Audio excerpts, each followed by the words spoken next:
Little-known features on Petra.com, Google's Nexus Q proves beautiful but lacking, Apple slips up, Xbox does an appropriately timed Comic-Con reveal, and smartphones continue to grow in popularity. I'm Monica Helms, Web Marketing Coordinator for Petra, and it's time for the Petra 5 in 5. So take a breather from the heat, kick back, and enjoy this week's coolest stories, all in just 5 minutes.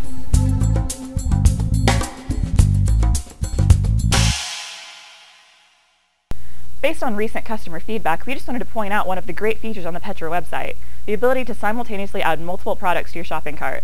Just go to your account dashboard on the Petra site, scroll down to Add Multiple Products to Cart, and enter in either the SKU or the Petra part number as well as the quantity. When you finish inputting the products you would like, click Add All to the cart.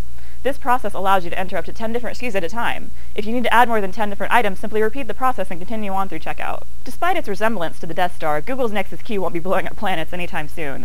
But what will it be doing? At 2 pounds, 4.6 inches in diameter, along with 33 color and intensity changing LED bulbs in its metallic black shell, this device is perhaps cooler to look at than to actually use. At 3 times the cost of an Apple TV and 12 times the cost of a Roku, users looking to access services like Netflix, Pandora, and Spotify will be left hanging. As if it's not disappointing enough, the device doesn't come with a remote of its own and can only be controlled by smartphones or tablets loaded with Android 2.3 or above. However, what it does do, it does well.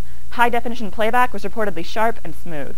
Hopefully Google will decide to open the device to third-party services in the future, but for now, it seems the Nexus Q is little more than a pretty face. Apple had a bit of a slip-up recently when it announced its withdrawal from the Electronic Product Environmental Assessment tool, reversing its decision just 2 weeks after deciding to depart from the popular Green Product Registry. There was speculation tied to the design of the new MacBook Pros, which have batteries glued to the case that might violate the organization's standards for recycling.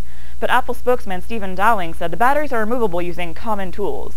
One of the reasons for the outcry from consumers was tied to the fact that once off the registry, many cities and schools would not be able to purchase Apple's computers, as their products would no longer be on the approved list of vendors. Other manufacturers were undoubtedly watching closely for the public's reaction. Said Rob Enderle, a tech analyst for the Enderle Group in San Jose, there's been a question about whether anybody cares, particularly on the consumer side. Apple suddenly discovered that people do care. Apple was the canary in the coal mine. As one of Microsoft's biggest cash cows, it seems only appropriate that the company would have the big reveal for its new Halo 4 branded Xbox 360 at this year's San Diego Comic-Con.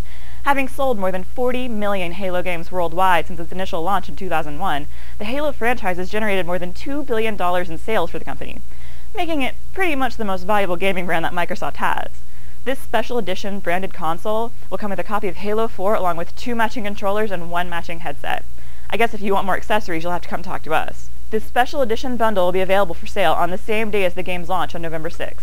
A recent Nielsen survey found that smartphone penetration has risen to 54.9%. This number is expected to grow even more, as 2/3 of mobile phones purchased in the second quarter were smartphones, according to the survey. By the end of June, this user base consisted of 51.8% Android users, 34.3% used an Apple iPhone, and 8.1% used a Research in Motion BlackBerry.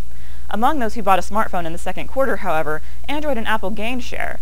Android phones accounted for 54.6% of smartphones sold in the quarter, while Apple staked its claim to 36.3%, and the Research in Motion BlackBerry accounted for just 4%. Before you go thinking Android is hot stuff, though, I should probably clarify. Android's market for smartphones is divided between Samsung at 17.5% and HTC at 17.4%, leaving Apple with the highest share. That's today's Petra 5 in 5. Have a great week and be sure to check back in for more hot industry news.